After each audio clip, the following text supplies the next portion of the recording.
الحمد لله والصلاة والسلام على رسول الله اما بعد السلام علیکم و رحمت الله و برکاته. تواضع کردن با خلق الله یعنی که خوب رفتاری کردن و قدری رفیق ها را دانستن.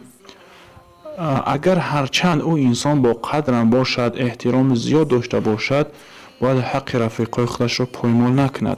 کوشش کنه که به قطار همانها، به صف همانها باشد در کار خیر، یا اینکه در یکم عملی هست که مشقت از بالای برادراش، باید کوشش کنه که به قطار همانها، به صف همانها در همون کار حاضر باشد. این حادثه در زمان پیامبر خدا صلی الله علیه و سلم شدن و حتی رفیقان و صحابه های کرام اون میگفتن که شما، میگفتن پیامبر خدا صلی الله علیه و سلم در راحت باشید، ما پیاده راه را طی میکنیم میرویم. اما پیامبر خدا صلی الله علیه و سلم اینو چی نکردن؟ قبول نکردن.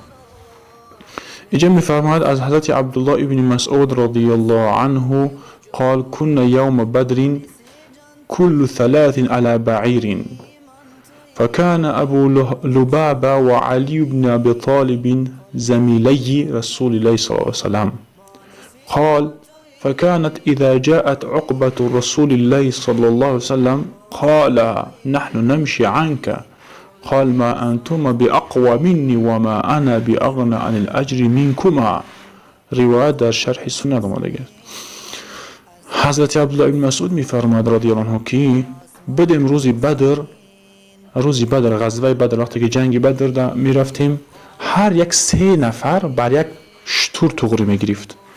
یعنی شترهاشون خیلی کم بود، خیلی بگیم که عددشون کمی بود که 3 نفر با یک شتر اگر سوار میشدن میرسید، اما 3 نفر سوار شدن یک شتر درست نبود مثلا، یعنی که نوبت قطعی باید سوار میشدن.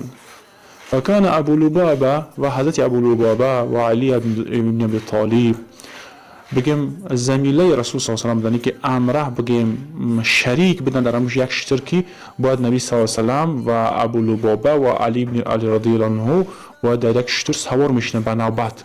نبی صلی الله علیه و سلم خودشون هم در نوبت گذاشته بودن که این خیلی گفته بودن که من در یک شتر الهیده تنها من سوار میشم، شما پیاده آمدن گیرید. تصور کنید که پیامبر خدا صلی الله علیه و سلم بود. قال حضرت عبدالله مسعود میفرماید که فکانت اذا جاء عقبه رسول الله صلی الله علیه و سلم، وقتی که دوری رسول خدا صلی الله علیه و سلم می آمد در راه گشتن، یعنی که با پیاده باید میرفت، اونها باید سوار میشیدن. قال اون 2 نفر صحابه کرام ابو لبابه و علی رضی الله عنهما میگفتن که نحن نمشي عنك، میگفتن که ما از جانب شما راه میگردیم، پیاده میرویم، شما سوار شوید. میگفتن پیامبر خدا صلی الله علیه و سلم، پیامبر خدا صلی الله علیه و سلم چی گفتن؟ ما انتم باقوى منی، نیستید شما قوی تر از من کرده، یعنی که شما چند قوتی دارید، چند قدرتی راه گشتن دارید، منم همون قدرت دارم. میخوایم بگین شما از من با قوت‌تر نیستید که شما پیاده روید و من شریک شما هستم، امره شما هستم، سوار شوم. و ما انا باغنى عن الاجر منكما، و من نیستم مثلا بای از اجر از شما کرده، یعنی که من از اجر بی پروا نیستم، منم میخوام اجر بگیرم، منم میخوام پاداش داشته باشم، برای الله راه بگردم، پیاده برام که پاچه های من گردالو چادرای الله که مثلا در نزد الله خیلی قدردان گفته، پیامبر خدا صلی الله علیه و سلم اونها را قبول نکردن گپشون و گفتن شما هم سوار شوید، ما هم سوار میشیم گفته، و نوبت همین خیلی خلاصه گپی اونها را قبول نکردن. در اینجا چندین فایده ها گفتگی هستند. در همین پیامبر خدا صلی الله علیه و سلم ظاهر کرده است تواضع خودشان را، یعنی که متواضع بودن و برابر بودن با همراهی رفیق ها را، و سیم فقیر بودنشان به سوی الله بیان کرده است. 3 فایده هست اینجا. یکم تواضع، شکست حالی با همراه مسلمان، با همراه برادرت، خاصتا برادرهای ایمانی. و دیگر که از مساوات بین رفقه، برابر بودن بین رفیقها. و 3م افتقار به سوی الله، فقیر بودن به سوی الله. این 3 خصلتی است که الله پاک دوست می‌دارد و از همه ما شما طلب می‌کند که شما متواضع باشید، تکبر نباشید و خودتان را از برادرتان بلند ندانید، برابر بدانید خودتان را، یا اینکه از اونها خودتان پست هم بدانید. الله شما را دوست می‌دارد. پیامبر خدا صلی الله علیه و آله میگه که من تواضع لله رفعه، هر کسی که تواضع کنه، شکست حالی کنه به خاطر الله، او را الله بلند می‌کند، قدر و قیمتش را بلند می‌کند، می‌بردارد.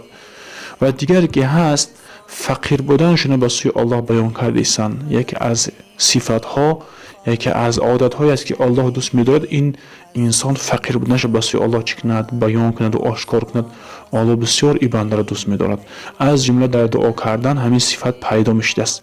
وقتی که انسان دعا میکرد از الله طلب میکرده است، این خودش یکی از علامت های فقیر بودن انسان به سوی الله هست و ظاهر کردن بنده فقرش را بگیم بیچارگیش در نزد الله که بیان میکرده است. الله دوست می‌داشته است، میگفت است که این بندم تکبر نبوده است، متواضع بوده است و در نزد من چی کرده است، تواضع خودش را، فقر خودش را آشکار کرده است.